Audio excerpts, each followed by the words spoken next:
Sí.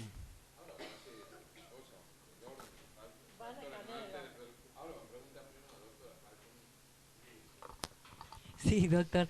Usted nos comentó en su entrevista para el Distrito Judicial Centro Sí. que trabaja para el Ministerio de Trabajo y después me quedé pensando, digo, le hubiéramos preguntado sobre un tema muy vigente relacionado con la violencia, que es el tema de la violencia laboral. Sí. Que nos comente usted cómo está trabajando y si usted participa en algún programa del ministerio relacionado con lo que es violencia laboral, con lo que llamamos moving, eh, y en su caso, cómo trasladaría esa experiencia al cargo para el cual está concursando. Bueno, no hay un lineamiento por el cual hayamos comenzado a trabajar desde el Ministerio de Trabajo, pero sin embargo tuvimos conversaciones con el doctor Ramiro Chávez y el doctor Costello, y con respecto al tema puntual, estaba preparando conjuntamente con el resto de los chicos que forman parte de la delegación para invitar por medio de la prensa a las personas para que puedan presentarse, no solamente las mujeres, sino también hombres y mujeres, para que estén al tanto de cuál era la situación y qué era lo que estaba pasando y qué era lo que estaba bien y qué era lo que estaba mal, para tratar así de ayudar sobre las dudas que pudieran existir. Recibiendo ustedes denuncias porque tengo entendido que aquí en la Secretaría de la calle Bolívar reciben las denuncias Nosotros de recibimos violencia en forma administrativa, me refiero, ¿no? Nosotros Sin recibimos judicializarlas. denuncias de todo el departamento San Martín, pero no hemos recibido denuncias específicas sobre violencia de género. O sea, Laboral. la violencia laboral, disculpe. ¿Y usted cree que eso es por falta de información de la gente, porque no se anima, o sea, falta de empoderamiento, desconoce dónde debe hacer las denuncias, Es que o desconoce que la violencia laboral claro, lo que pasa, lo que puede habíamos ser denunciada? planteado en la reunión que tuvimos con el resto de la delegación, era que muchas veces las personas están acostumbradas a una determinada conducta por parte del patrón o por parte de los compañeros de trabajo, entonces como que lo toman algo normal. Entonces la idea era justamente invitarlos para que hubiera una reunión ahí en la delegación para informarle de qué es lo que está bien y qué es lo que está mal. En el caso que usted sea designado defensor Sí, em, y recibe una persona en la defensoría que le manifiesta que es agredida sí. en forma verbal, digamos que no hemos llegado a los golpes físicos, y es acosada laboralmente por un superior inmediato, no el superior jerárquico, sino el que le sigue. ¿Usted qué trámite le daría a esa exposición de hechos? Bueno, yo lo que la asesoraría a la víctima es para realizar la denuncia en lo que respecta a este tipo de violencia, este, y tratar de ahondar en cuáles son los puntos que ella considera que son hechos violentos, para también poder llegar a una solución de este hecho. ¿Y qué acciones haría? ¿Haría una demanda? ¿Alguna presentación ante un juez? ¿Qué juez sería? Yo haría la presentación ante el juez de violencia de género, ¿sí? En dicha presentación llevaría a cabo el detalle de lo expresado por la víctima, por la persona que fue a hacerse asesorar, y solicitando a su vez se tomen las medidas que sean necesarias para evitar que esta conducta continúe. Dígame, doctor, y esa presentación usted la haría ante el juez de violencia de género. Y ante un juez laboral, usted como defensor de violencia familiar y de género, ¿podría interponer algo o escaparía a su competencia? Yo entiendo que en principio tendría que plantearlo únicamente ante el juzgado de violencia de género, pero eso no quita que también se pudiera llegar a hacer una presentación en caso de que se me autorizara ante el juzgado laboral, pero en principio sería ante el juzgado de violencia de género, para que ya una vez el juez tomando conocimiento ya va a decidir cuáles son los pasos a seguir. Doctora, le va a preguntar usted del tema de la ansiedad. Sí, yo le iba a preguntar un temita. Sí. Usted puso acá en su escrito que no es volver, es solamente una duda o es una No, sí, complementación, ¿no? Dice, de todas formas entiendo que los niños pueden ser beneficiarios de las asignaciones por hijo, por ello es que solicitarían CES la tramitación urgente para la obtención de dichos beneficios. Coincido en un todo, pero ¿cómo lo haría? Cuénteme. ¿Recuerda el caso? Sí. En el caso se planteaba el hecho de que era una mujer que no era nacionalidad argentina. Indocumentada para nuestro país. Exactamente. Entonces, de todas formas, yo también dejé aclarado en lo que escribí que iba a solicitar a ANSES de que me informaran cuáles eran los beneficios que podía llegar a ser bueno, yo le voy a contestar que si es por ella como madre para los menores, mientras sea indocumentada, ninguno. Claro, por eso yo estaba aclarando que iba a solicitar a ANSES que me informe sobre cuáles eran los beneficios de acuerdo al caso. Pues yo le contesto, ANSES le va a contestar que mientras ella sea indocumentada, ninguno. Con respecto a ella. No, con respecto a los chicos, porque como son menores de edad, alguien Sí. tiene que aparecer haciendo el trámite. Sí. Mientras la madre sea indocumentada, no puede iniciar ningún trámite en ANSES, ninguno. Tendría que correr vista al defensor de menores, a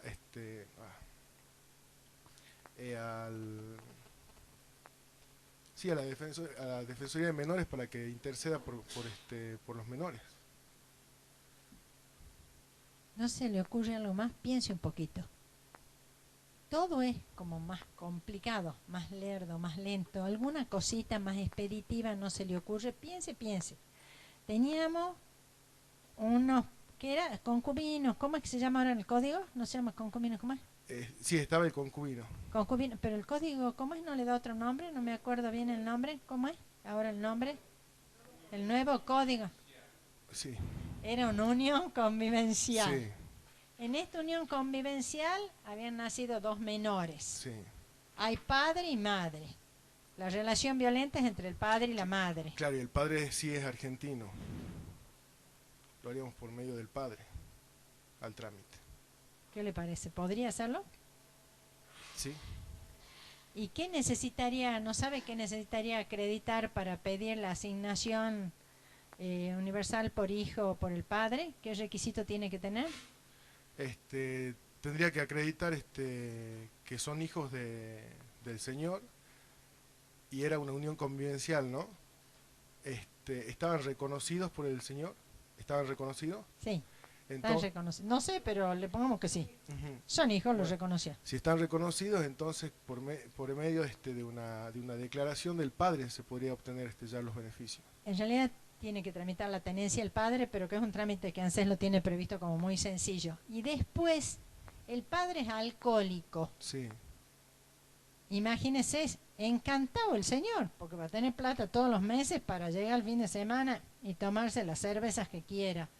¿Ahí quedaría o cree que tendría que hacer alguna otra cosita? No, también tendríamos que nombrar un tutor para un curador para el padre o un tutor para los hijos. ¿No lo está complicando mucho? Sí.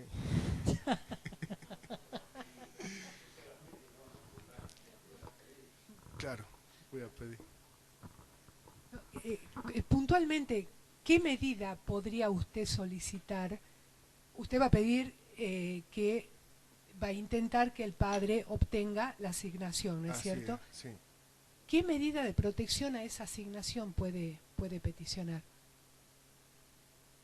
Para que el padre no lo gaste a la plata tomando los fines de semana. Sí, por eso yo pensaba un curador para el padre, para que no lo malgastara. Doctor, pero yo le pregunto una cosa. ¿Usted ejerció la profesión? Sí. ¿Cuánto tiempo le va a demorar sacar una curatela? Claro. Y a la luz del nuevo Código Civil y Comercial, ha visto que tiene, si hay algo que tiene modificaciones, es el tema de las capacidades y la curatela, tiene una serie de modificaciones.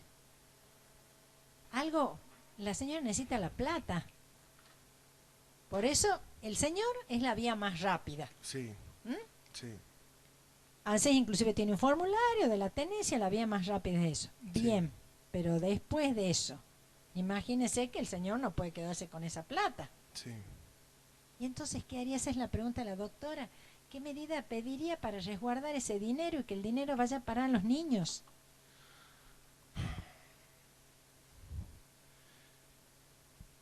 Disculpe, estoy... Sí, El dinero lo van a lo cobran en el banco. sí. Dan una tarjeta, no sé qué le dan para cobrar la asignación universal por hijo. Sí, el problema también es que la madre es indocumentada, o sea, tenemos que hacer todo lo... Pero el hecho que sea indocumentada Sí. le imposibilitaría administrar el dinero de sus hijos, porque la asignación es dinero de los hijos. ¿Le imposibilitaría Tiene ser razón. administradora? No, se lo nombraría como administradora de madre. Ni siquiera administradora. Mm, ¿Qué hace? Usted pide una cautelar Sí. y la madre va y cobra. ¿Es que era lo más sencillo? Ujú, sí. Por eso planteé lo del ANSES, porque estaba bien lo que usted puso. Por eso yo lo que le pedí fue una complementación o ampliación. Está perfecto. Ajá, Ahora esta es la teoría. sí. Y vamos a la práctica Claro. de cómo hacía usted para llegar a eso. Era esa la pregunta nada más. Sí, disculpe. Lo puse complicadito, no era la intención. Listo, doctor. Muchas gracias. Bueno, gracias. Hasta luego.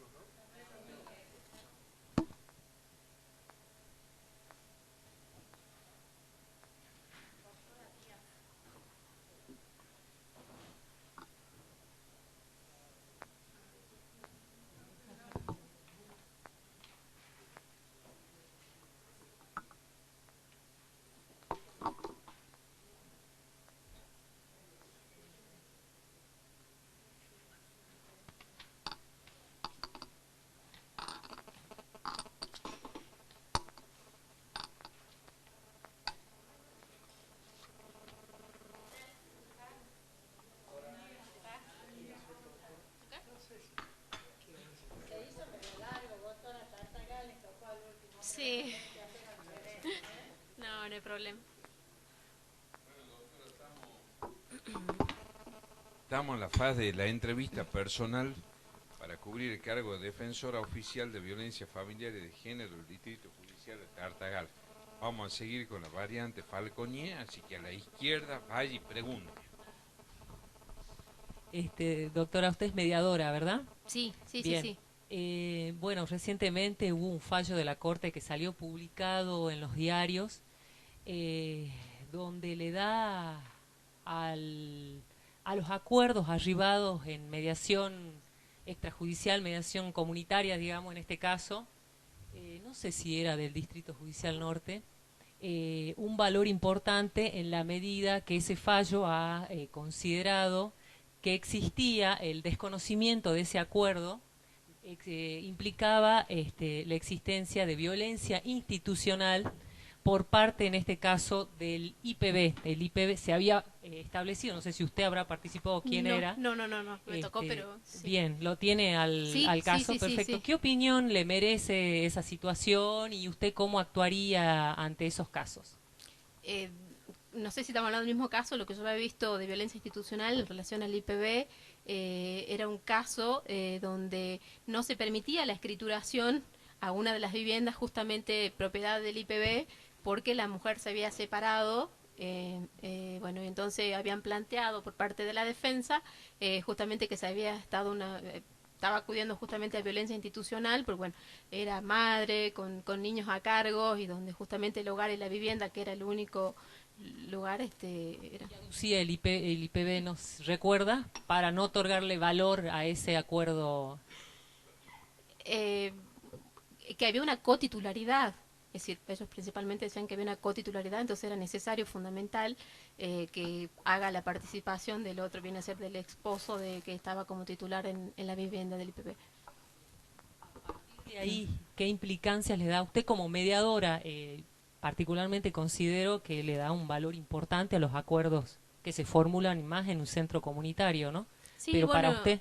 En realidad, bueno, lo que es Tartagal, es decir, por su distribución, por su cantidad de habitantes, en realidad nosotros como centro de mediación comunitario, es decir, llevamos una gran cantidad y un número importante de gente que acuden y de lo cual tenemos más o menos un alto porcentaje donde los acuerdos, casi prácticamente en un 80%, se llega a un acuerdo. Entonces, donde se ve justamente que la mediación sirve como medio alternativo de resolución de conflictos y donde justamente ese acuerdo que se formula, porque muchas veces más allá del acuerdo formal está el acuerdo que se labra en el caso de que no se llegó a un acuerdo, pero el entendimiento, el diálogo y la comunicación que se pudo llevar al caso concreto dio pie a poder, o ya sea iniciar a través de una acción judicial, pero es un valor muy fundamental a través de la mediación. Bueno, yo como mediadora desde el año 2009 aporto mucho, me gusta mucho la mediación y la considero una herramienta muy importante para la resolución de los conflictos.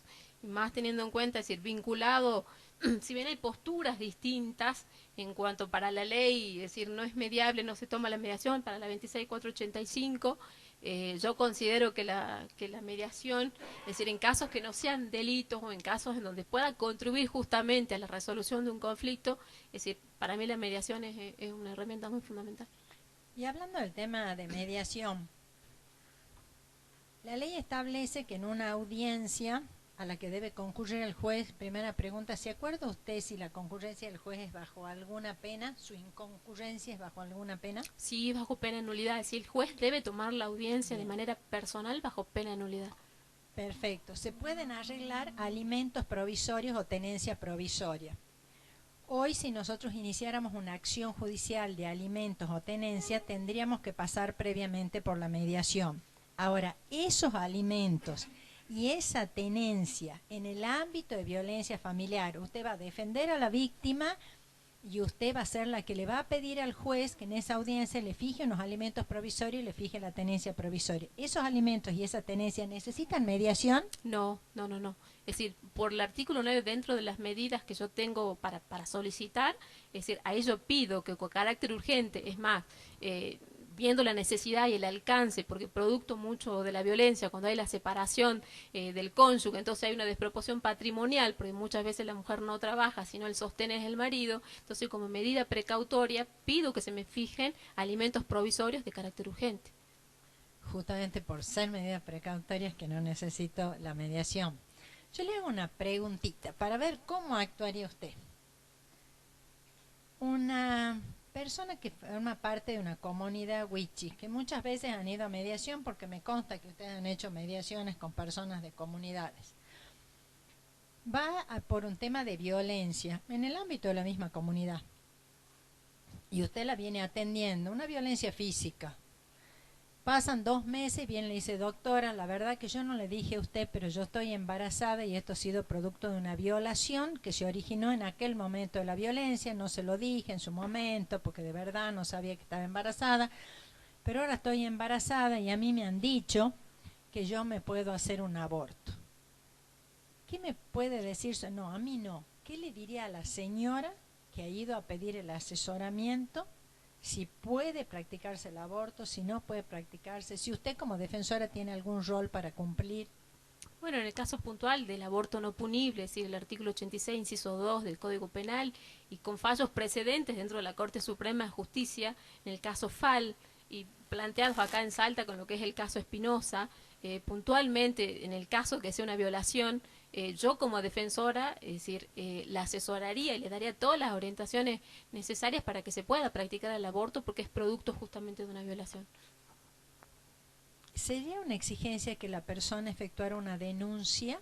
El protocolo, el 1170, que tiene también 2 resoluciones ministeriales, tanto de derechos humanos así como del Ministerio de Salud, dentro de las normativas que prevé ese protocolo, dice que se puede hacer una denuncia policial, ¿sí? Que eso habilita hacer el aborto no punible, como así también el acompañamiento a la víctima, producto de esa violación, con el defensor oficial, asesor de menores en su caso, para directamente ir al hospital público y que se practique el aborto. No quiere la persona hacer ninguna denuncia porque ya viene con el trámite de violencia y esto ya le viene generando inconvenientes dentro de la comunidad, por lo cual no quiere seguir haciendo denuncias, pero sí quiere practicarse el aborto. Entonces, ¿cuál sería la opción que nos quedaba? La segunda opción, es decir, ella con el acompañamiento del defensor oficial o del asesor de menor, en el caso de ser menor, directamente hacia el hospital público para que le practiquen el aborto. ¿Y usted la acompañaría? Sí, la acompañaría. Sí, sí, considero que fundamentalmente producto de un hecho, de un delito, es fundamental ante el hecho, es decir, si la misma manifestación de la víctima es justamente no continuar con ese embarazo no querido, es muy fundamental que exista el acompañamiento de un equipo interdisciplinario, además hacia ella misma, como psicólogos y todo lo demás, y trataría de buscar un equipo que la vea. Y si el juez le dice que no, como ha pasado aquí en Salda, ¿qué haría usted?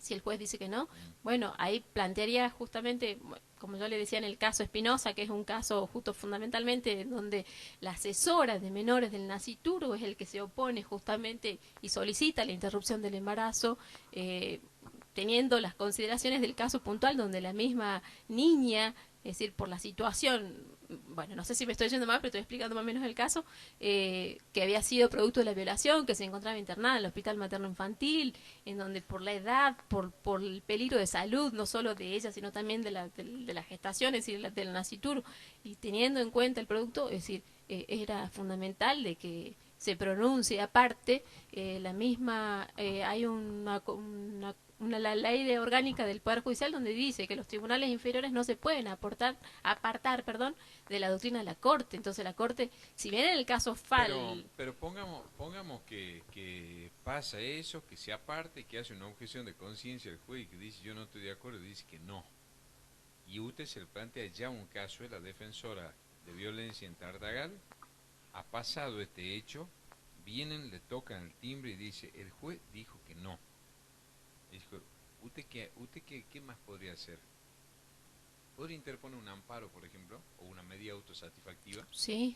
Ay, que Sí, me sí, gustó sí, más. sí. Sí, bueno, la medida autosatisfactiva. Ante otro juez. Exactamente. Paralelamente, es decir, habría un conflicto de competencia en ese caso. Decirlo, plantearía ante otro. No, para mí no. Para mí no se. No, si lo plantearía por una medida autosatisfactiva que en sí mismo se agota y es una medida mucho más rápida, es decir, lo podría plantear para que de manera urgente, es decir, por los plazos que también tiene el protocolo que habla no más allá de... Pero yo le voy a hacer una observación.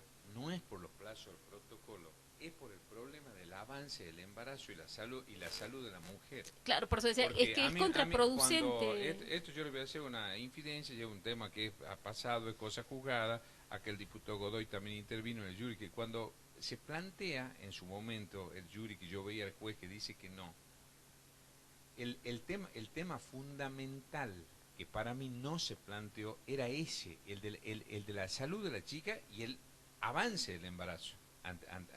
Ahí es donde reside la cuestión. Que además, más allá de la guía, del fallo de la Corte Suprema y todo, siempre se nos olvidó que el artículo 86, inciso 2 del Código Penal está vigente. Claro, y es claro. No han habido muchos jueces capaces de aplicarlo, que esa es otra historia. Exactamente, tampoco lo han planteado, exactamente, ese es el gran tema de acá. Sobre ese mismo tema, el 86 inciso segundo del Código Penal, usted ha visto que hay dos interpretaciones ahí, con ¿no? la coma, Tiene que ser una mujer, una mujer inimputable la que ha sido violada, o cualquier mujer. No, cualquier mujer. Al principio justamente esa era la dicotomía y era las interpretaciones que se daban a favor y en contra. ¿Sabe por qué? ¿Sabe cuál es el origen de todo eso? Que pasa solamente en este país, pasan este tipo de cosas.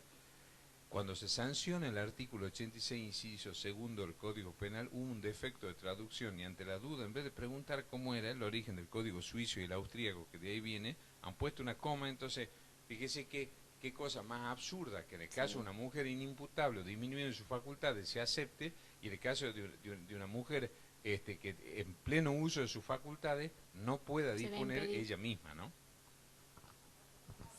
Sí, a ver, doctora, vamos un poquito a la parte procesal de su trabajo como defensora en el caso de que acceda al cargo. Usted, ante la petición de una víctima de violencia familiar o de género, tiene un abanico de medidas para solicitar al juez. En el caso de que el juez acceda a alguna de sus medidas, el victimario ¿tiene algún remedio procesal para hacer cesar el efecto de esas medidas? Sí, Sí, sí, es decir, las medidas generalmente siempre no son a largo plazo, es decir, no son sine día, las medidas siempre tienen un plazo determinado y en el caso, es decir, hablando del imputado también tiene su derecho de defensa, puede recurrirlas dentro del plazo de uno. Puede recurrir esas medidas, puede apelar, ¿Qué es lo que un recurso puede apelar esa resolución en el plazo de un día, tiene un día. Bien, y en ese caso, ¿con qué efecto se concedería el recurso de apelación? El recurso de apelación es con efecto devolutivo. ¿Qué quiere decir? Es decir, que continúa hasta tanto se resuelva sobre la apelación.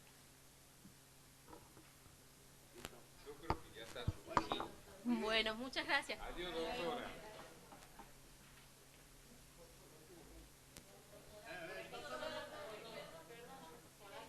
Salvo quiere que le volvamos a preguntar, no hay problema. Hernández, ven. Doctor, no avise ese tipo de cosas, por favor.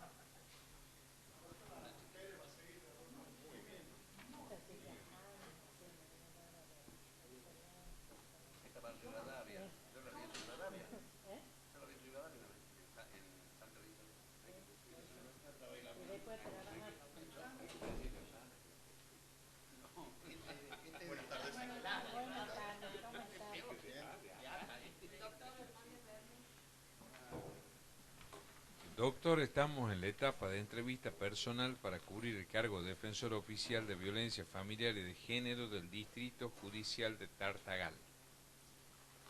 Ese tranquilo que le veo cara así. Acá nosotros, acá no hay defensores para los exámenes de los hombres, pues ya vamos a crear una defensoría así también. Ahí por el ala izquierda va a ser amasijado por la doctora Falcoñer. Doctor, buenas tardes, muchas gracias por estar aquí. La pregunta es la siguiente: estamos en una rama del derecho, de los derechos humanos. Se considera que la violencia ejercida contra las mujeres, en particular, es una violación a los derechos humanos, ¿sí? Por lo tanto, aquí tenemos una serie de pactos y de tratados internacionales que nos protegen a las mujeres. ¿Nos podía graficar, informarnos acerca de estos tratados y de estos pactos que están vigentes y que podemos invocar en el caso de que usted sea seleccionado como defensor, que fundamentarían sus defensas, en definitiva? Sí, básicamente a nivel internacional y a nivel regional. A nivel internacional tenemos lo que se conoce como la CEDAW, ¿sí? Que es el Tratado Internacional para contra todo tipo de discriminación, de acto de discriminación contra la mujer. Y a nivel regional tenemos lo que se conoce como la Convención de Belén do Pará, ¿sí? Esos son básicamente las dos legislaciones a nivel internacional que tenemos, que actualmente se están aplicando en los casos de hechos de violencia contra la mujer. Que se aplican, que tienen aplicación efectiva. Usted en este momento está trabajando en una defensoría, ¿verdad? En una defensoría de Cámara. Así es. Y en los fallos, en los escritos, en las presentaciones, en las casaciones que usted efectúa en las defensas, ¿están fundamentando con esa legislación? Sí, se trata, depende del caso, ¿no? Pero si se lo permite el caso, sí, se fundamenta con legislaciones internacionales. De hecho, bueno,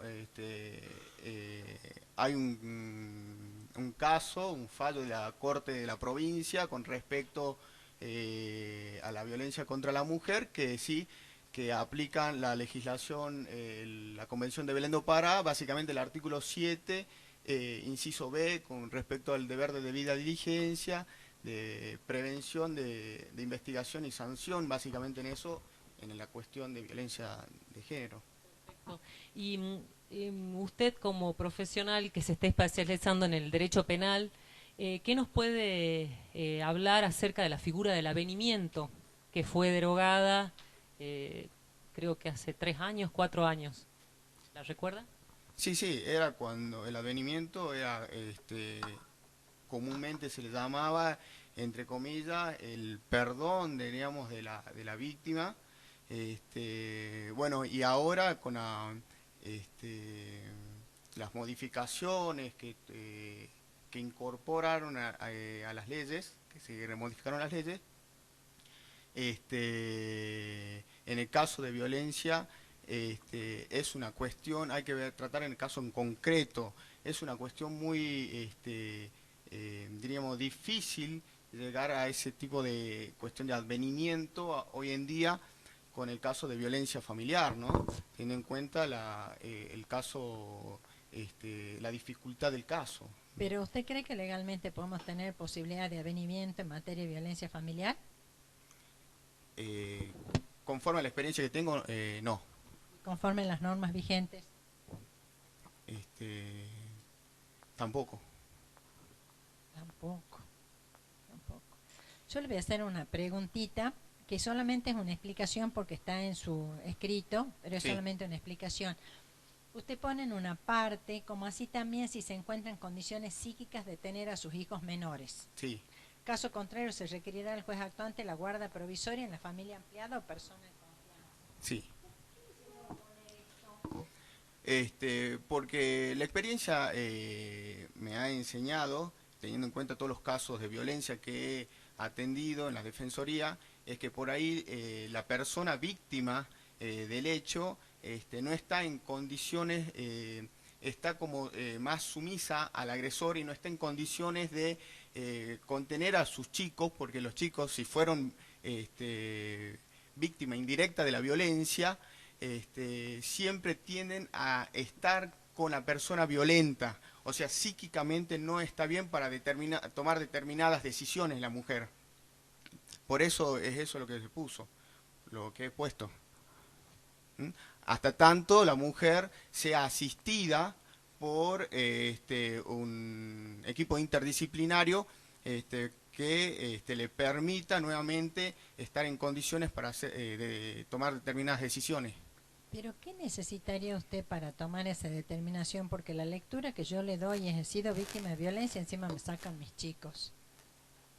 No, siempre y cuando, no es que le saquemos el chico, siempre y cuando se pueda determinar que ella no esté en condiciones de tomar ciertas decisiones con respecto del chico. Siempre hace falta un informe interdisciplinario que me determine ese, diríamos, daño psíquico. ¿Y usted lo pediría aun cuando en el supuesto, como en lo que se le planteó en el escrito, no era el objeto principal? No, cuando vería que la persona pediría los informes primero al equipo interdisciplinario y después vería en base a lo que me diga el equipo interdisciplinario si está en condiciones o no de seguir teniendo a los chicos, ¿no? O sea que, de todas maneras, cuando usted pediría un informe interdisciplinario, entraría por una evaluación también en la relación materno-filial. Seguro. Otra preguntita. Sí. Usted pone aquí también: interpondré una medida autosatisfactiva a fin de que el IPB adjudique prioritariamente una vivienda o módulo habitacional al denunciante y a sus hijos, sí, teniendo en cuenta que los mismos residen en una vivienda precaria, usted está concursando para Tartagal. Sí.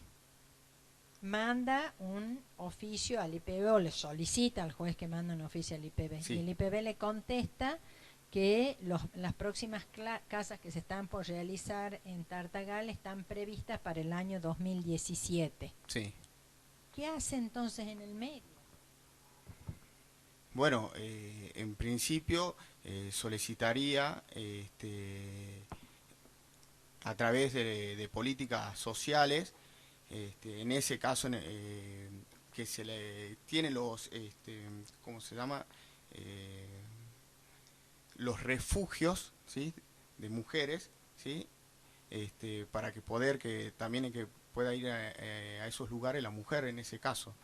Disculpe, ¿y en Tartagal hay refugio? Sé que se estaban armando. De hecho, también pude aportar en la cuestión de tierras fiscales el tema de que el municipio en el plan de regularización habitacional destine inmuebles a las personas víctimas de violencia. En la actual ley de actos discriminatorios, ¿los actos discriminatorios individuales son punibles o no? ¿Cómo, doctor? Los actos discriminatorios individuales, ¿son punibles o objeto de qué acción son? Hubo un caso famoso, por ejemplo, aquí en Salta, hace unos años, de una chica que fue a bailar a un boliche, y el que estaba en la puerta dejó entrar a 5 chicas y le dijo: vos no entrás. Sí, son punibles. ¿Punible eso? No es punible, pero sí son hechos de violencia contra la mujer, actos discriminatorios. Es un acto discriminatorio en contra de la mujer, pero ¿es punible o no es punible? No es punible. ¿Y qué está pasando ahora al respecto? Ahora lo que en el Congreso de la Nación. Y se está discutiendo las cuestiones de los actos discriminatorios. ¿Y cuáles actos discriminatorios sí son punibles? Porque ese es un tema dentro, más allá de, parecería ser que toda la cuestión de la violencia está enfocada a la violencia familiar, intrafamiliar, y en la cuestión exclusivamente de violencia de género que aparecen este tipo de cosas.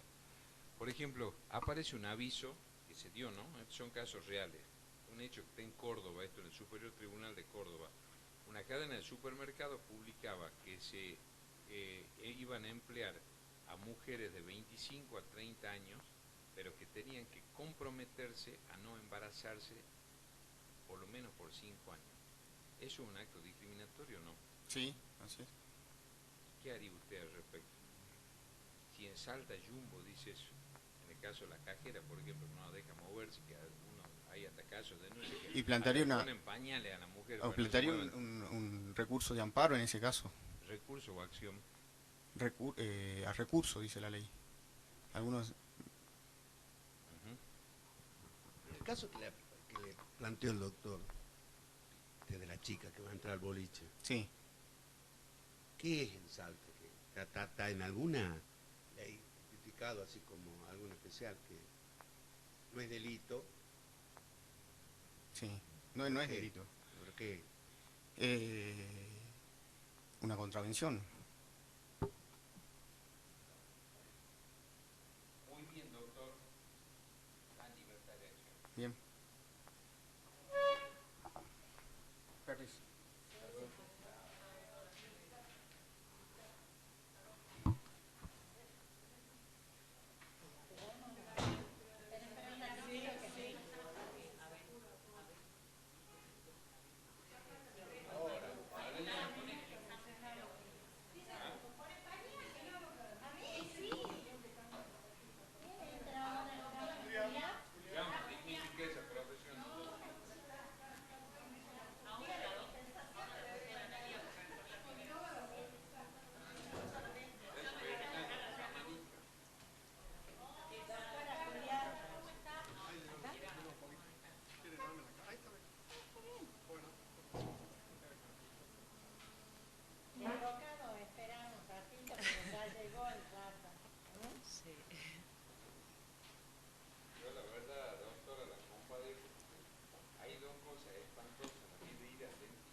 ¿Qué vamos a hacer? Usted está concursando para cubrir la vacante del cargo de defensora oficial de violencia familiar y de género en el Distrito Judicial de Tartagarra. Después de una serie de episodios que se han dado en el día de hoy, hemos decidido variar del ala derecha al ala izquierda, así que le va a preguntar la doctora Falconi. ¿Comenzamos por acá?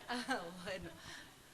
Bueno. Ella le sonríe, pero no se confía. No, me relajo, sí. me relajo entonces. Bueno, entonces... Aparte de las prescripciones médicas, una serie de cosas. Bueno, entonces me empiezo. Urgente, siempre. No, la doctora viene del libro Ejercicio de la Profesión, así que, doctora, estamos en el ámbito defensorías de violencia familiar y de género, ¿sí? Nos ubicamos en lo que es la Ley de Protección Integral de las Mujeres, la 26485, que tiene distintas modalidades de violencia según el ámbito o el lugar donde se dan. En el caso de la violencia patrimonial, la ley en concreto describe una serie de situaciones, ¿sí? Si es tan amable, nos puede graficar ¿Qué tipo nos puede ejemplificar en qué caso se puede dar esta violencia patrimonial según la mirada de la ley 26485 contra la mujer o hacia la mujer? Bueno, la violencia, sí, porque ahí está. La violencia patrimonial se da, por ejemplo, usted quiere que le grafique, se ve mucho en el distrito y generalmente no se ve solamente la violencia patrimonial, sino muchas veces va de la mano de otro tipo de violencia. ¿Cuál es la violencia patrimonial? Generalmente es ejercida por el hombre contra la mujer, por ejemplo, no permitirle los recursos económicos para mantener a la familia. Vemos que muchas veces llegan las mujeres a las defensorías, ya se han dispuesto medidas y el problema que tiene, doctora, no tengo para darle de comer a mis hijos, está excluido, ¿sabe qué? Yo lo voy a dejar entrar porque si no, no me da la plata. Más violencia económica que esa es la más clara que tengo para darle de ejemplo. ¿Qué se puede hacer en ese caso? Si bien ya se ha tomado las medidas, por ejemplo, una orden de exclusión, una prohibición de acceso y acercamiento al domicilio de esta persona, se puede pedir, nos presentamos en la Defensoría, yo en este momento estoy como defensora interina, me presento, tomo participación por la señora y estoy pidiendo que se fije una cuota alimentaria provisoria. Eso es por un ejemplo. Pasa otras veces también que, por ejemplo, el hombre llega a la casa, discuten y agarra parte de los bienes muebles o le retira, por ejemplo, papeles, documentación importante a la mujer. La mujer me dice, doctora, ¿qué hago? No puedo. Entonces también se puede pedir medidas tendiente a que eso se restablezca, por supuesto. Pongamos en la situación de que esta mujer Sí. le saca la tarjeta de débito a, digamos que es su esposo, ¿sí? Ujú. Le saca la tarjeta de débito, conoce la clave, va al cajero y le saca el sueldo o lo que tienen en el cajero. La señora. La señora. El hombre se da cuenta y va a hacer la denuncia penal, ¿sí? Sí. Usted la estaba atendiendo porque ya había una Sí. situación de violencia, y después le cae con la cédula de notificación o bien con la citación a audiencia de imputación por un delito de hurto, ¿sí? ¿Qué es lo que haría usted? ¿Qué defensas interpondría? Y tras de eso, si hay nuevamente violencia. Bueno, por ejemplo, en el caso de que hubiera nuevos hechos de violencia, en ese caso se haría la denuncia respectiva, ¿sí? En el caso de que hubiera hechos nuevos de violencia. Por ejemplo, el hombre toma conocimiento que le cobró, más allá de la denuncia penal que le haga, va, se acerca a la casa y le da un golpe. Por darle un ejemplo, se denuncia de nuevo, se puede pedir nuevas medidas de violencia. Generalmente, en la práctica, esos hechos nuevos de violencia se acumulan en la misma causa de violencia que ya está tramitando, ¿sí? Eso estamos hablando dentro del ámbito del derecho de familia, dentro del juzgado de familia. Respecto a la persona que viene, tenemos, por un lado, es víctima de violencia familiar y por el otro lado está imputada de un delito. En ese caso se puede hacer una defensa porque dentro de las facultades, dentro de lo que dice la resolución 271, no solamente vamos a intervenir los defensores en hechos de violencia, o sea, consecuencias de que sean de la ley 7403, sino también en el ámbito de materia penal.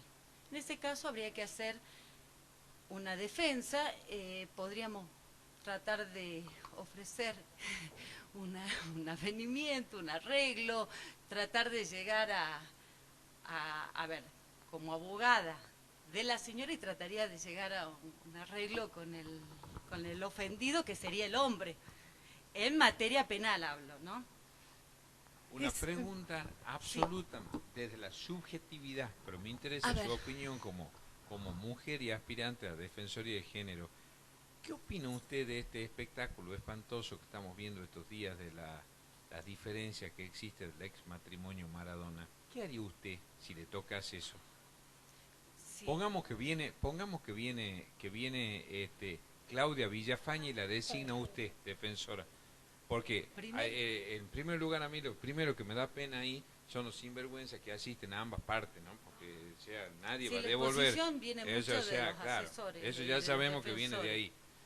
Porque yo ayer, por ejemplo, veía, va la señora esta a tribunales con un gran, claro, con un gran dominio de sí misma, pero sufre un asedio periodístico brutal, que una de las hijas sale, pero entonces, ¿cómo, más allá de quién tenga razón, yo quiero saber su opinión personal de eso. Lo que pasa es que a mí me parece que ahí los mismos defensores están permitiendo que haya de alguna forma una violencia mediática en contra de estas personas. Y a mí, Pero- entonces, Eso lo quería- eso lo incluso, a ver, sin llegar a dar nombres, en algún caso en Tartagal pasó en la Defensoría de tener casos de personas que si bien la víctima era carente de recursos, la otra persona no, pero y- tenía repercusión. y tenía repercusión y querían ir a la Defensoría para que se le cuente que qué estábamos haciendo, que qué pasa. Exactamente donde Y quería en que esa vaya, donde postura- ha ido. ¿Qué haría usted? Sí, como por ejemplo, le Mantenerme reitero el reservada, caso. ¿Qué mantenerme haría si usted, reservada para... qué medida tomaría? Primero me mantendría reservada respecto de todo, o sea, los derechos se los tengo que hacer conocer a la víctima, a mi defendida, ¿sí? Y en cuanto a los medios de publicidad, trataría de ser muy discreta. Pero Qué discreta. Usted ha dicho recién, se mantendría reservada. No creo, en Tartagal con los medios lo conozco, es imposible que no diga algo. Estar ahí con la No, Mabel no, Carrizo. pero yo supongo que no, porque va a tener lo que dice el doctor, en Tartagal por lo menos 50 mobileros atrás suyo. No dejándola salir. No, ¿Qué contaría y qué no contaría? O sea, a ver, ¿qué podría decir? Que sí, que se trata de un hecho de violencia, que está interviniendo la justicia, que los demás, todo lo que hace a la causa es reservado, porque lo dice la ley de violencia y la ley de protección a la mujer. Por lo tanto, no tengo facultades para ventilar las cuestiones privadas. ¿Y qué le pediría al juez en ese caso? Una medida cautelar porque ahí puedo también pedir. me parece un desatino absoluto que en hora pico de audiencia de televisión, porque es todo el circo, ¿no? Que vayan y que le expongan y que pase esas cosas. Independientemente, pues, yo pienso que a pesar que soy un fanático, hincha y socio de Boca y admirador de Maradona como futbolista, creo que soy una buena persona, Claudia Villafañe, una mujer discreta, le apoyó toda la locura que ha tenido, sale en horario pico de televisión y teóricamente el abogado que la tiene que proteger hace que la masacren mediáticamente. Hasta le gritaban, ¿robaste o no robaste? Le gritaba uno de atrás que con micrófono de por medio, ¿no? Sí, pediría una medida cautelar, porque no solamente no solamente se expone en este caso a las madres, sino también a los menores, porque muchos casos está repercutiendo en los niños. ¿Y dónde están y los aunque derechos no sean del niño? menores, pero supongamos que usted es la defensora, me parece buenísimo el tema. Usted es la defensora de Claudia Villafañe. Sí. Y ayer o en todos lados fue noticia en los medios. ¿Qué se le ocurre que debería hacer para evitar esto que ocurrió ayer en los medios? Más allá que yo estoy una convencida que la abogada de Claudia Villafañe es el primero que quiere tener 1000 micrófonos a la vuelta, pero eso es otra historia. Entonces, sí, por eso, ¿qué haría usted para evitar? Porque ayer en realidad fueron una mediación, ni siquiera fueron el juez, fueron una mediación, que era una primera audiencia de mediación que luego la citaron para otra y dijeron que esta primera audiencia era para decirle que le pedía a la otra parte y le dan una nueva fecha para darle tiempo para que organice lo que tenía que contestar. ¿Qué le pediría a usted para que no se viviera lo que vivió esta mujer ayer? ¿Qué haría? Puedo pedir una medida cautelar, por ejemplo, de protección de Claudia Villafañe, que no se mediatice, que no se dé a conocer, que no se ponga el nombre, que no se pongan los menores, que las cuestiones que se ventilen tanto en mediación sean reservadas. Pero estamos todavía en mediación, o sea que si usted habla de pedir una cautelar que no está mal, pero aparentemente hasta aquí no hemos llegado al ámbito judicial. Estamos todavía en la mediación sin haber llegado al ámbito judicial.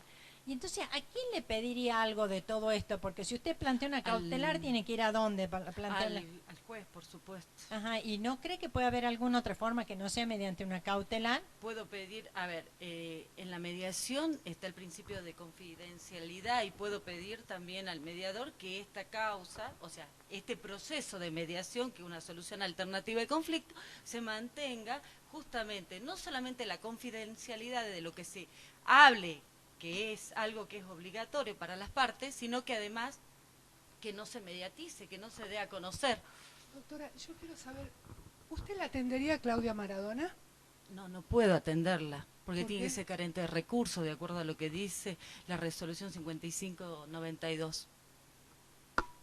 Bueno, era un supuesto, porque además 80 voy a ir. millones que le pedían, pero no importa, eran los fines. No va a ir a Tartagal. No importa, pero estaba bueno, estaba bueno. Estaba bueno. como Generalmente no ejemplo. nos toca a esas personas. Yo le hago una preguntita. ¿Hay en Tartagal una delegación del SABIC?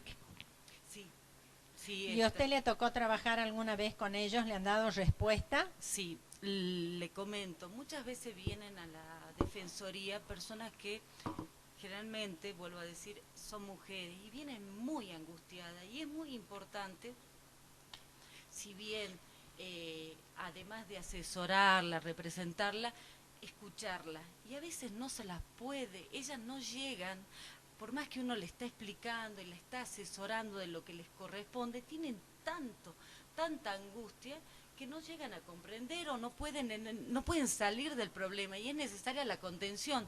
Por supuesto que no estoy psicológicamente, o sea, yo soy abogada, no psicóloga. Entonces muchas veces hemos hablado con gente del SABIC, incluso personalmente me acompañé a personas para que sean asistidas, sin necesidad de oficio, sin necesidad de nada. Ahí está la licenciada Pellegrino que en muchas ocasiones dio respuesta, no solamente a mujeres víctimas de violencia, sino también a madres con niños adictos, que también es una de las consecuencias que tenemos a veces de medidas de violencia familiar, ¿no? Porque a veces vienen las mamás a pedir problemas, sí. ¿Última? Sí. Bueno, bien. Usted está concursando. ¿Usted qué cargo ejerce en este momento? Yo estoy como defensora civil temporaria. Desde Defensora oficial diciembre, civil. sí. En el caso de que usted accediera al cargo de defensora de violencia familiar y de género, ¿cómo organizaría su trabajo? Es decir, puntualmente lo que quiero saber es cómo garantizaría usted el acceso a su defensoría de víctimas que están alejados geográficamente del lugar donde la defensoría estaría sentada. O sea que no Me están dentro interpreta del del ejido urbano sí. de Tartagal. Usted está en Tartagal, ¿no es Tartagal. cierto? Bueno, sabemos que hay un asesor. Hay un asesor itinerante, ¿no? Y trabajamos en conjunto. Muchas veces él nos plantea casos diciendo, mirá, fui a Cambuco, a Santa Victoria, tengo este problema. Además hay también, muchas veces hay un mediador que nos llaman, se presentó esta persona, tiene este problema. A ver, pero estamos hablando la comunicación dentro del ámbito del ministerio, que es el que va allá y le puede dar una respuesta. Pero pongamos el ejemplo de que es una persona que está en Acambuco y que es víctima de violencia. Yo no voy hasta allá, porque generalmente con la cantidad de trabajo no podemos ir, no vamos a dar a cada uno de los lugares. Pero sí se puede, por ejemplo, que se comunique por algún lado, puede ir a una comisaría, o puede comunicarle al asesor, que puede ser el nexo, para que, firmándole un poder, para que yo la represente, pero irme hasta el lugar me parece que es medio imposible. No, la pregunta era si usted tenía alguna idea de cómo esa gente puede acceder ante un hecho concreto de violencia, ¿cómo puede acceder a usted? Es que en la práctica sí acceden, ¿no? Por medio del asesor Por itinerante, medio de- ¿no? ese Sí, sería el nexo, el asesor incluso itinerante. le comento, hay un programa, está bien, es dentro, o sea, es fuera del ámbito de la Defensoría. Hay un programa que es el programa de la justicia, sale a las escuelas, en el cual yo formo parte de un grupo en el cual vamos no solamente a las escuelas, sino estamos yendo también a barrios para explicarle a la gente cómo es el acceso a la justicia, a dónde tiene que recurrir. Y está programado ir a Cambuco y a Santa Victoria, pero no en el ámbito de la defensa, dentro de la Defensoría. Y si usted fuera defensora de violencia en Tartagal, cuénteme cómo organizaría la defensoría. Usted sabe que está previsto que es una defensoría de competencias múltiples con 2 secretarios. Aún no tenemos con claridad cuántos empleados va a tener, más de uno seguro. Pero ¿cómo organizaría la defensoría? Bueno, a ver, por la experiencia de lo que es la defensoría, considero que lo más importante es la mesa de entrada de una defensoría. ¿Y por qué? Primero, las características que tiene que tener la persona que esté en una defensoría de género. ¿Qué característica? El respeto. El respeto hacia el otro. En ese sentido, el respeto, porque en la mesa de entrada, la persona que llega, la cara que ve de la defensoría, es el encargado de mesa. Y es al que le va a plantear el problema de violencia, le va a plantear el problema de la vivienda. Por eso es que digo que tiene que ser respetuoso de la otra persona. Segundo, tiene que tener capacidad de escucha y tolerancia. ¿Por qué? Porque hay gente que se presenta en mesa de entrada y en 20 minutos quiere comentar todo su problema. No entiende si es el abogado, si es el defensor, si es el secretario. Entonces, la cara visible de la dependencia es mesa de entrada. Además, es la persona que va a recibir los expedientes. Y eso es muy importante. No solamente va a cargar los datos de la persona y va a ser de alguna forma la primera atención, es decir, viene por violencia familiar, viene por un problema de alimento, ¿por qué viene? Esa información después la pasa, doctora, tiene para atender a tal persona. Es importante la mesa porque también ahí se reciben los expedientes. Los expedientes de violencia, como el trámite es urgente, no puede demorar. Entonces, inmediatamente que ingrese, a más tarde en 24 horas, el expediente tiene que salir. ¿Sí? Entonces, eso es lo que considero en cuanto a la mesa de entrada, cómo la organizaría. Después, por supuesto, por lo menos 2 empleados. 2 empleados en el sentido de que manejen los expedientes de violencia, que hagan los oficios, porque todo lo que es petición, generalmente lo hacemos nosotros, los defensores o los secretarios. Es muy importante y ahí creo que tiene que haber una diferencia con lo que es hoy un secretario en una defensoría civil. El secretario tiene que tener un rol activo. ¿Por qué? Me pasa que a veces voy a una audiencia de violencia y voy a las 9 de la mañana, tengo audiencias testimoniales y todo, y no llego a las otras porque la audiencia de violencia es a la 1 de la tarde y sigo ahí. Entonces, es importante que el secretario tenga un rol activo, que participe más. ¿Por qué? Porque la dependencia, en muchas oportunidades, las audiencias de violencia va a estar con el secretario. Entonces el secretario no solamente va a hacer una primera atención, una primera consulta, sino que también tiene que poder agarrar y decir, bueno, a ver señora, la acompaño porque, ejemplo, viene una señora y dice, yo ya denuncié por violencia, doctora, y no, ¿sabe qué? Mi marido sigue estando en la casa y me sigue golpeando y no tengo respuesta. Entonces es importante, a ver, señora, ¿en qué comisaría? Bueno, vamos a levantar el teléfono, llamo, ya intervino, ¿qué juzgado intervino, doctor? Del secretario del juzgado tanto, ya se tomaron medidas, bueno, señora, vamos a tomar participación y asesorarla. Por eso creo que tiene que ser importante la figura del secretario. ¿Para qué? Para que colabore, porque colaborando vamos a lograr, trabajando en equipo, un buen servicio, además de una buena el resultado. O sea, no se puede pensar que todo lo va a hacer solamente el defensor. Es importante que todo se trabaje en equipo para dar una buena respuesta, ¿no? Muy bien, doctora. Yo antes, ya no quiero que me conteste, ¿no? Pero yo, acuérdese otra cosa por esto, porque acá se tratan temas que son sumamente sensibles, ¿no?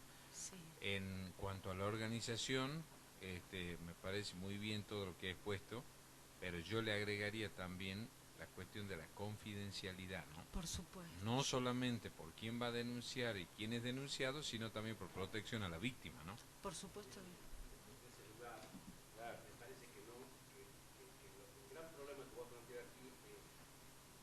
Acapulco, Rivadavia, no lo va a poder resolver. Para atender a esa gente. No, para ir hasta allá es imposible. Pero sí hay gente que es atendida desde Acambuco, de Santa Victoria, de todo, de Dragones. Y el asesor itinerante. Trabajamos en... Nunca se le ocurrió a la defensoría. O puede ser que a vos se te ocurra, si llegas a ser destinada defensora, ir a esos lugares. Es que materialmente es imposible. ¿Cómo hago? A ver, y las audiencias, hoy, por ejemplo, yo tengo que dar prioridad. Voy a una audiencia civil o una audiencia, porque aparte, no todas las audiencias están programadas, porque a veces se presenta y dice, doctora, ya tengo audiencia de violencia, ¿y sabe qué? No me deja ver los chicos, acompáñeme. Y no está programada, entonces materialmente es imposible en muchos casos. Muy bien, doctora. Bueno, Que gracias. vaya bien.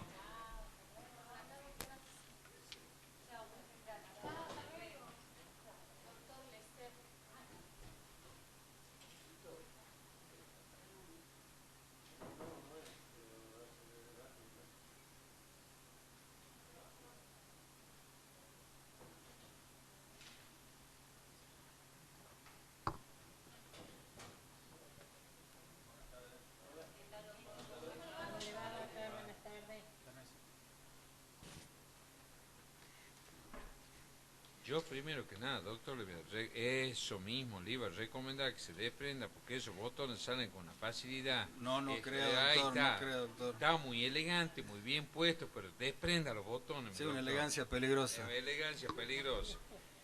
Bueno, usted está en la etapa de entrevista personal para concursar el cargo de defensor oficial de violencia familiar y de género del Distrito Judicial de Tartagal. Lo dejo en la mano del ala izquierda de esta mesa. Bueno, Interrogación. ¿Qué tal, doctor? Buenas tardes. Buenas tardes, doctor. Muchas gracias por participar en este concurso. Usted sabe que uno del trabajo cotidiano de las defensorías, sobre todo las civiles, es el tema de la fijación de cuotas alimentarias y todo lo relacionado con el régimen parental respecto de los hijos.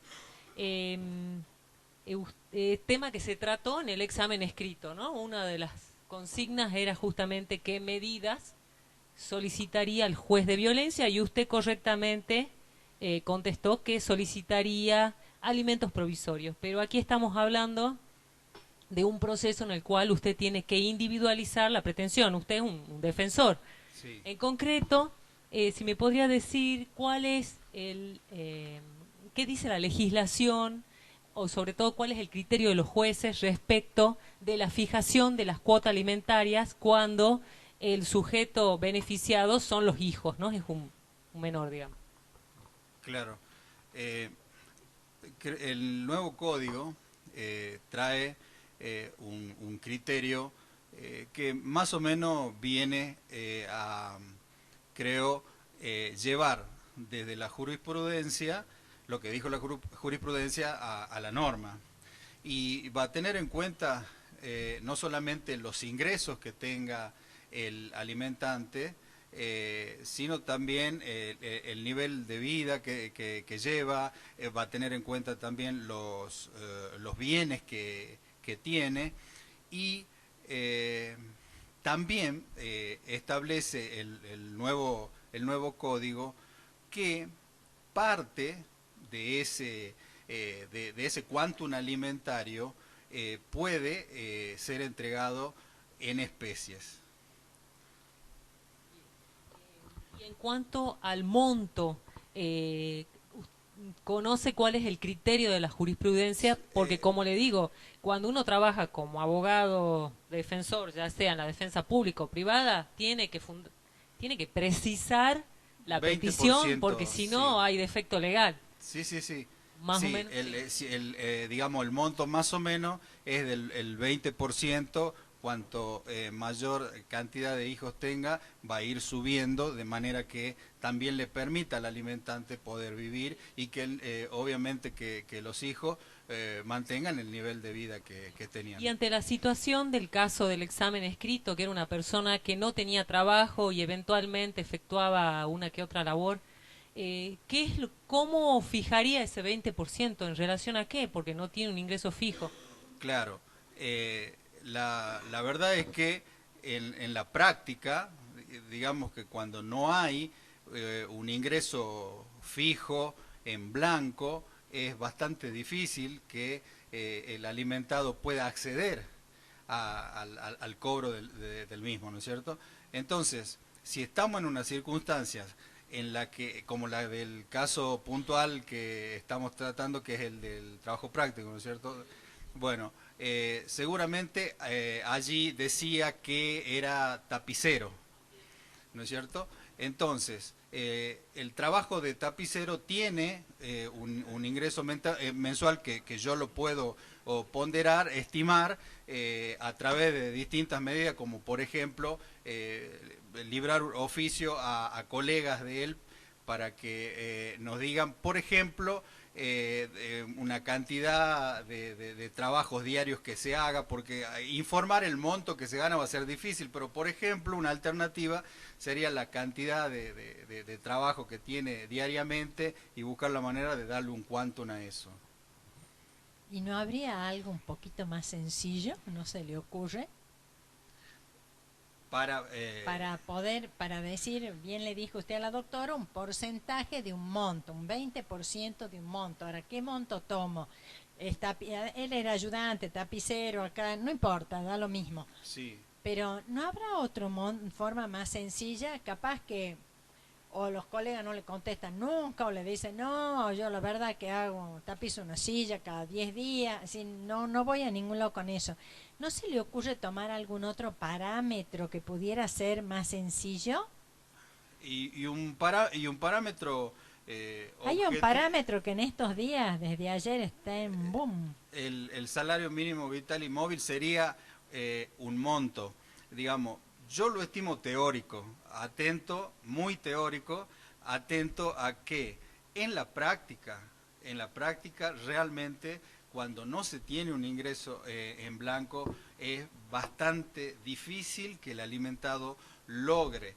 Si bien el paso previo, que sería la mediación, tiene algún beneficio, yo creo que ha logrado que los alimentados logren más frecuentemente que el progenitor llegue a algún dinero, y un dinero que normalmente es bastante menor que el salario mínimo vital. Pero, a ver, usted acaba de decir una palabra, mediación. Yo le hago una preguntita.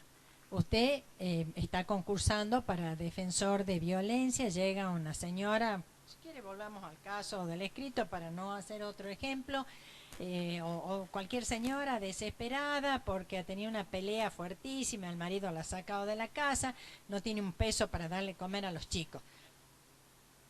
¿Usted puede pedir alimentos provisorios en ese momento al juez? Sí, puedo pedir alimentos provisorios. ¿Y ese alimento provisorio va a mediación? No, el de violencia familiar, no. ¿Por qué? Porque no puede haber una mediación entre una parte que ejerce poder sobre la otra, no habría tal mediación, porque hay una desproporcionalidad en el poder de una ¿Sabe y que otra hay otra respuesta que es la más justa? Porque ¿qué es lo que pide usted al juez? Supongamos la exclusión o el reingreso de la señora. Jurídicamente, ¿cómo se llaman esas? ¿Qué pido? Pido medidas previas del artículo 8 de la 7403. Así protejo a la víctima, con esas medidas. ¿Las medidas previas son medidas cautelares? Sí, medidas autosatisfactivas. Bueno. ¿Y las medidas autosatisfactivas requieren mediación? No, de ninguna manera. Esa es la respuesta. O sea, en lo provisorio esto no va a mediación por la naturaleza del pedido, porque usted tiene que ir a mediación cuando va a la acción, es decir, a la fijación de la cuota alimentaria, a la fijación de la tenencia. Cuando usted vaya en el ámbito del defensor civil a la cuota alimentaria definitiva, ahí sí va a tener que ir a mediación, porque esa ya es la acción, pero no esta no, porque es una cautelar. Se llama autosatisfactiva, el nombre que usted quiera darle, pero es una medida de carácter urgente. Bien. Yo le voy a hacer una preguntita. Usted puso acá, es una ampliación a lo que usted ha escrito, ¿no? Sí. Usted hace bien, solicitaría y dice correctamente, ante la oficina de ANSES se otorga un turno a la denunciante para que inicie los trámites de la asignación universal por hijo. ¿Quién va a iniciar ese trámite? Y la mamá de los niños. ¿Indocumentada? Lo que pasa es que la medida es conjunta con las demás. Yo también pido varios oficios. No todos van a poder funcionar de manera concomitante. Por ejemplo, también he pedido chapas, he pedido colchones y también le pido al IPB que le otorgue una casa. Pero parece incompatible una cosa con la otra.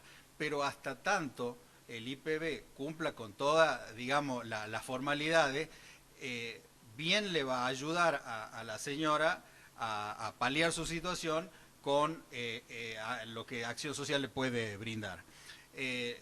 Lo mismo acá. Primero, también pido que se inicie la documentación de la señora para que luego pueda tramitar. ¿Y usted tiene una idea cuánto demorará la obtención del documento de la señora? Porque hace 30 años que vive en la Argentina, capaz que ha tenido algún inconvenientito para sacarlo al documento. Seguramente, doctora. Tenemos muchos casos en que la dificultad tiene que ver más con los pocos recursos que tiene, no solo económico, la persona. Sí, la verdad que el plazo del trámite formal puede ser largo, pero en muchos casos... ¿Y no se le ocurre alguna otra alternativa para no seguir perdiendo la asignación familiar por hijo, que esperar a que la señora obtenga su documento? Y sí, obligarlo al padre que lo inicie. Ajá, perfecto. Estoy de acuerdo con usted. Lo obliga al padre que lo inicie. Pero juntamente con eso tengo que pedir que lo apodere a la madre para que reciba el monto, porque si no lo hago así, digamos, el beneficio va a ser un perjuicio. Al violento le estoy dando la posibilidad de un acceso económico que antes no tenía. Doctor. Sí, doctor. Una cortita. Dígame una cosa. La verdad que lo escucho decir que, hoy ha puesto en el escrito, que usted pediría bolsones a la madre para dar a los chicos, ¿no? ¿Alguna vez pedido a Derechos Humanos, al Poder Ejecutivo, eso que usted dice? Y si le cumplieron, le entregaron. Algunas veces sí. Básicamente en Tartagal nos dirigimos a la municipalidad de Tartagal, y Acción Social algunas veces oyó nuestros pedidos, otras veces no, y esa ha sido la respuesta. O sea, y dispar. En la práctica, en realidad, lo que usted pone en la teoría no se da mucho, ¿no? ¿Sí? La verdad, porque quería saber nomás si a ustedes, la municipalidad o el gobierno, le hace caso en los casos de gente que ustedes consideran que realmente necesita. Parece que a media, digamos, 50%. Mire, doctor, no hay edén, digamos, no hay ningún edén, pero cuando el SABIC llama, que no llama todos los días, normalmente alguna respuesta le da. Doctor, una preguntita. Perdón, sí. Aclaro el SABIC porque yo trabajo Sí, en el sí, SABIC. sí.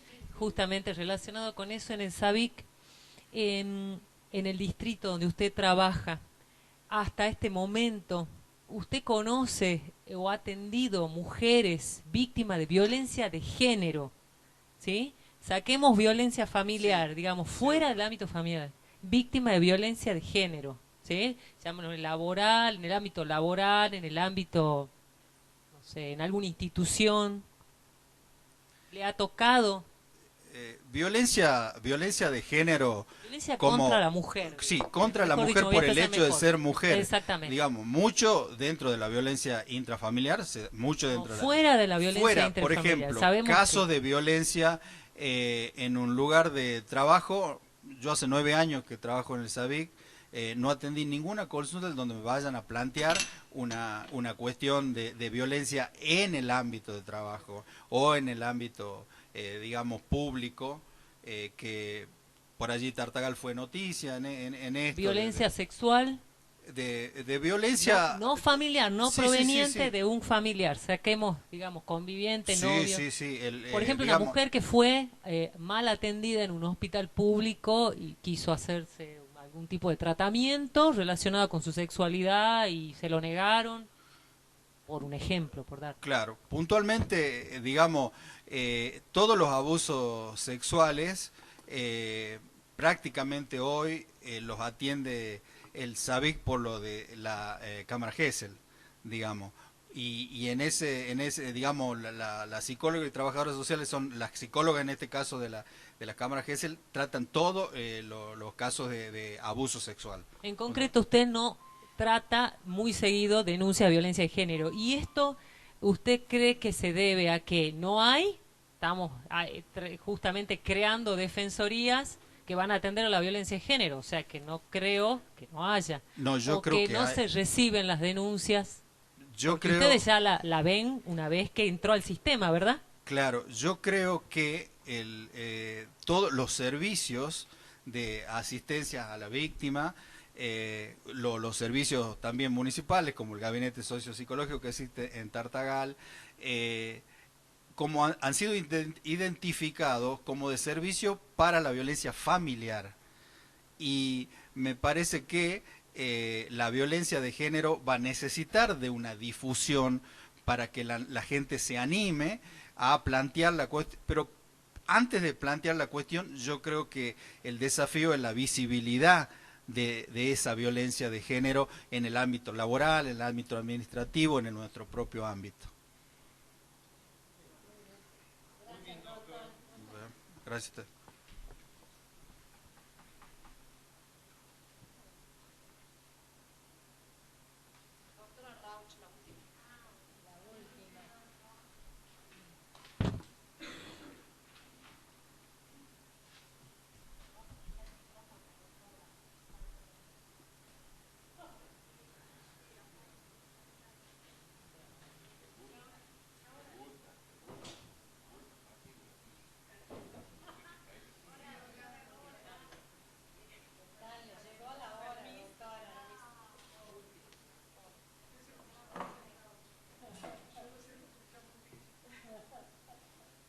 Buenas tardes. Bien. Bueno, está en la etapa de entrevista personal para concursar el cargo de defensor oficial de violencia familiar y de género del Distrito Judicial de Tartagal. De Tartagal, sí. Yo espero que después de todo lo que han hecho esperar que pregunten sean medianamente amables. La doctora Falcoñera, a ver. Espero lo mismo. ¿Usted espera lo mismo? Sí. Tiene razón. Buenas tardes, doctora. Buenas tardes. Gracias por esperar. No, Comencemos por el principio. Estamos abordando una cuestión, una temática vinculada con parte del problema, que es violencia de género, violencia contra la mujer. Coméntenos cuándo surge este concepto analítico o esta categoría analítica de género, a partir de cuándo surge, por qué surge, y bueno, y a partir de ese momento, ¿qué desencadenó, no? Bueno, antes que nada, quería manifestarles el compromiso que tengo, digamos, por el cargo, ya que estoy muy comprometida. Me encantaría, bueno, poder luchar por el derecho de las mujeres y tanto en contra de la violencia como en contra de la discriminación.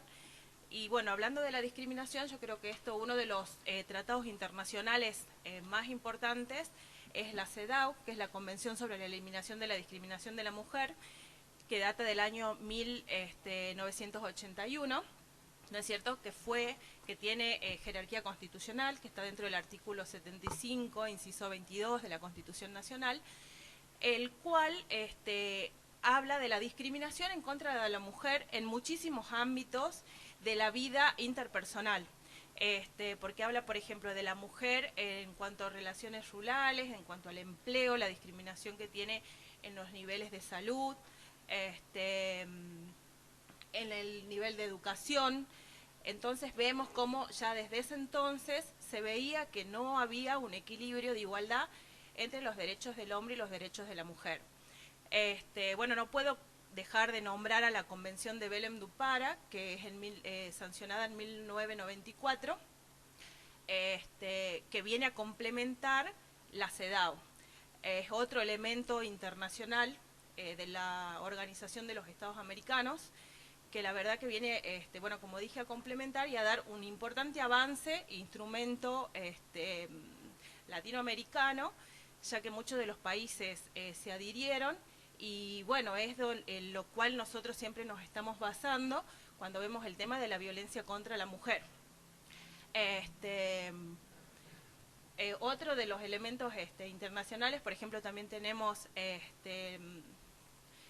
las 100 reglas de Brasilia, por ejemplo, que habla sobre la gratuidad, o sea, de que el Estado tiene que proporcionar gratuidad en cuanto al acceso a la justicia, que es precisamente muy relacionado al tema de la Defensoría Oficial, que es el objetivo por el cual se está creando este nuevo cargo, que es para que podamos brindar un buen servicio de justicia a todas las personas que tengan escasos recursos. Y eso también habla de la igualdad de oportunidades con otras personas que por ahí sí pueden costear un abogado particular. ¿Y qué piensa usted? La ley 26485 se sanciona en el año 2009, ¿sí? 2009. Nosotros ya teníamos vigente, y era derecho vigente convencional, la Convención de Belén do Pará y la CEDAW. ¿Por qué motivo judicialmente no se aplicaba? ¿Qué piensa usted?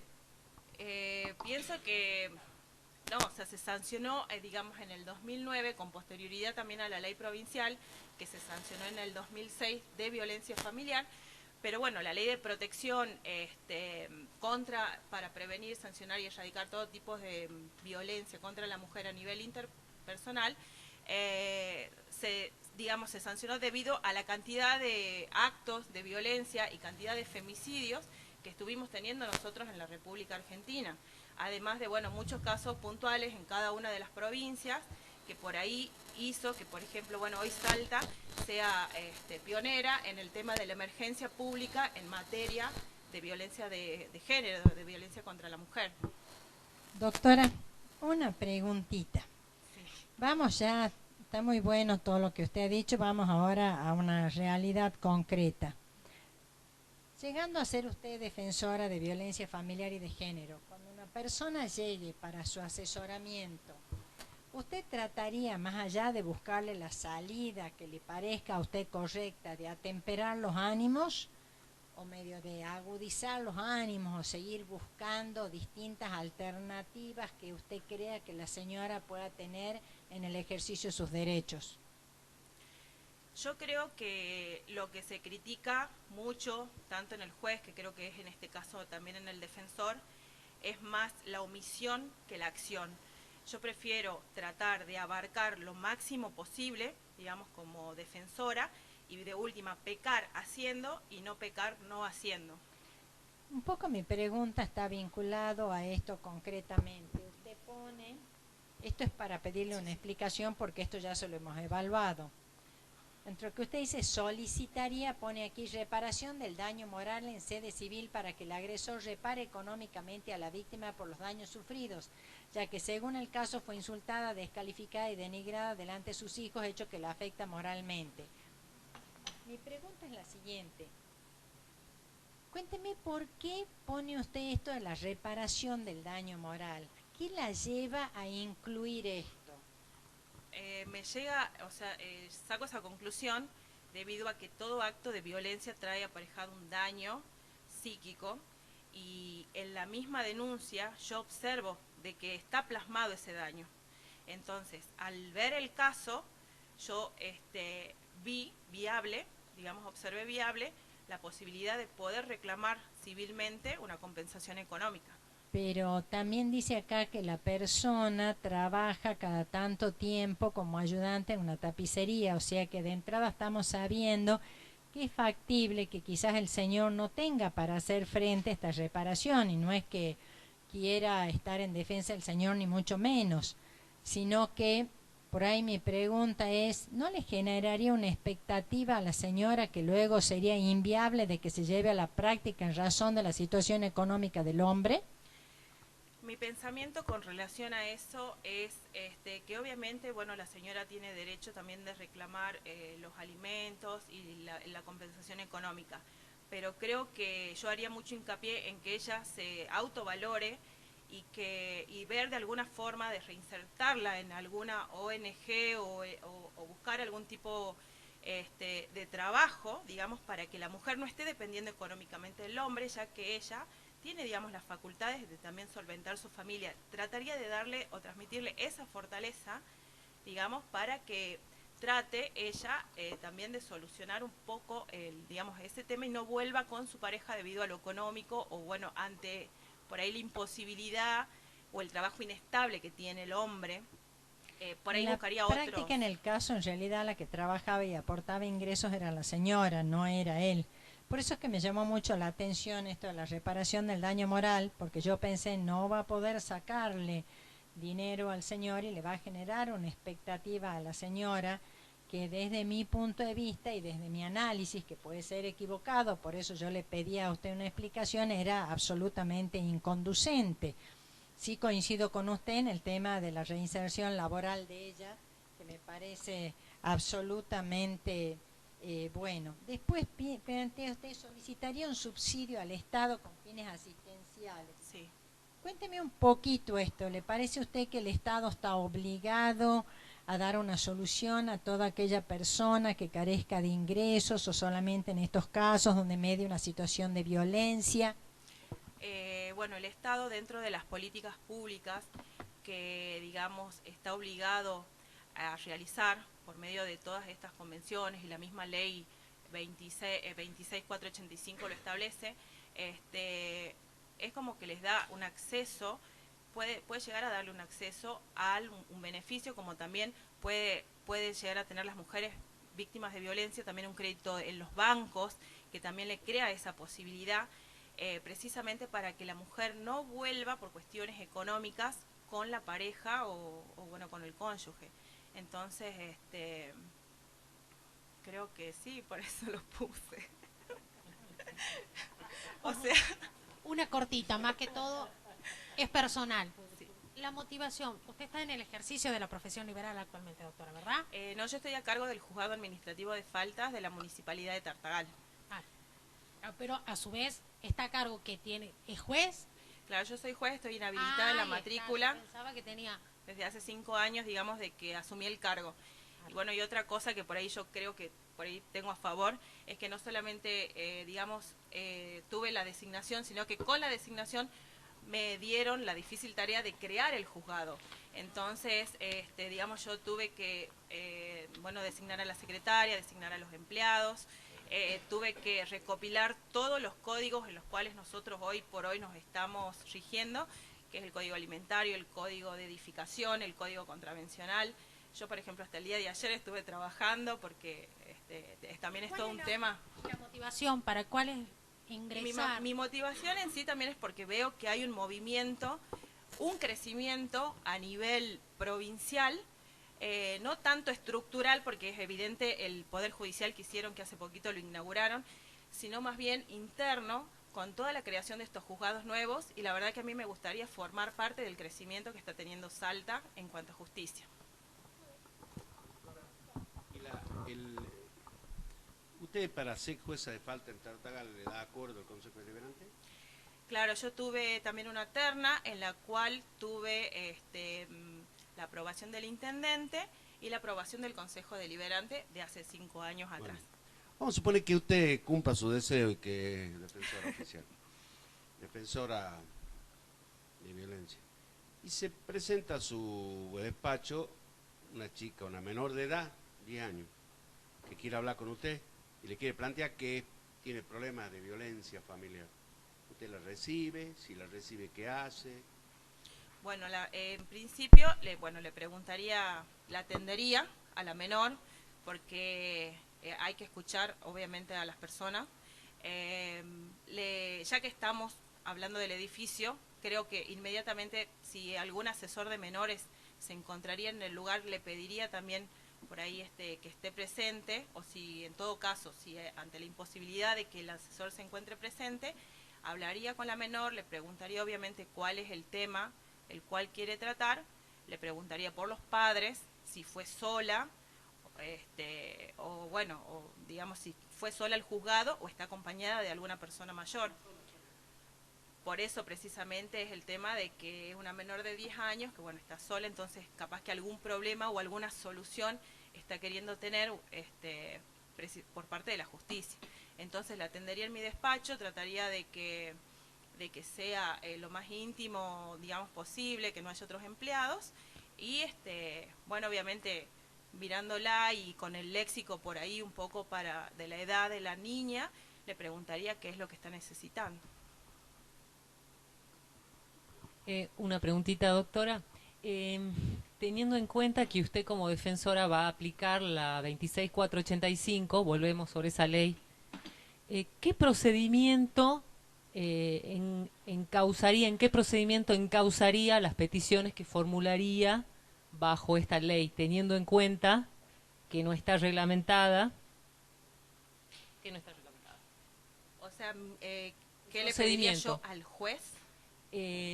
¿O cuál es el procedimiento que usted, procedimiento en realidad a las normas de procedimiento, me refiero a las mismas normas, ¿sí?, para poder hacer efectiva la aplicación de esa ley? Al juez, claro, o usted, así como aplica el Código Procesal Civil y Comercial para hacer una demanda. Y bueno, aplicaría la ley 7403 de la provincia y la ley 26485.